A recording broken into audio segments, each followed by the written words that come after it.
Jonathan, can you give me an outlook for energy for 2024? Sure.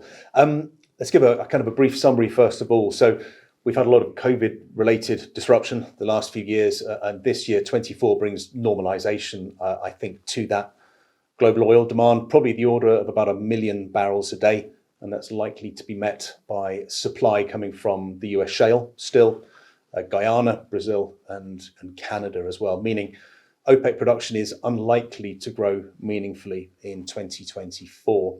OPEC will look to keep oil prices around $80 a barrel if they can, without destabilizing the global economy, and we believe they can do that.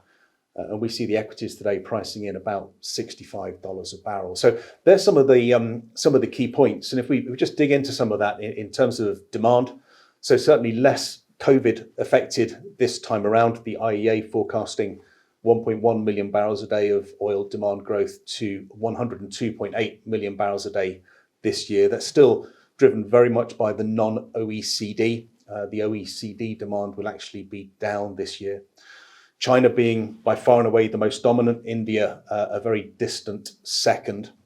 And that's even with electric vehicles approaching 20% of sales penetration this year. We then continue to see oil demand growing until around 2030, peaking somewhere in the sort of 105 to 110 million barrel a day level. So that's demand. If we think then of supply, think about OPEC supply, think about non-OPEC supply. OPEC still clearly being very flexible in 2024, adjusting their production, attempting to put a soft floor under the oil price. We think that's something in the order of about $80 a barrel without, as I mentioned, destabilizing the global economy. But it's important, $80 a barrel is cheap for oil in the world economy at the current time versus historic levels. Non-OPEC also will continue to grow. So slower growth from US shale, more likely to be 0.4 million barrels a day versus 2023. So that's improving capital efficiency. And that's probably coming ahead of supply growth from the shale producers. Non-OPEC outside the US then continues to grow. So that's Brazil, Guyana, and Canada coming through. So that will put pressure on OPEC to toe the line, hit their output targets, especially in the first half of the year, to keep the market slightly undersupplied. It's going to be tougher in the first half than it is in the second half. For natural gas, we should mention a few comments there. International prices somewhere in the range, we think, of $10 to $14 per MCF. That should be enough to incentivize new US and Qatari LNG. That will start to come on really from 2025, so another year or so to go before that starts to impact.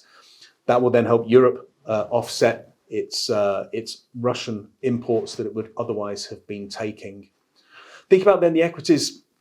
I guess despite the strength of the energy sector in 2023, energy equity valuations still do very much remain attractive.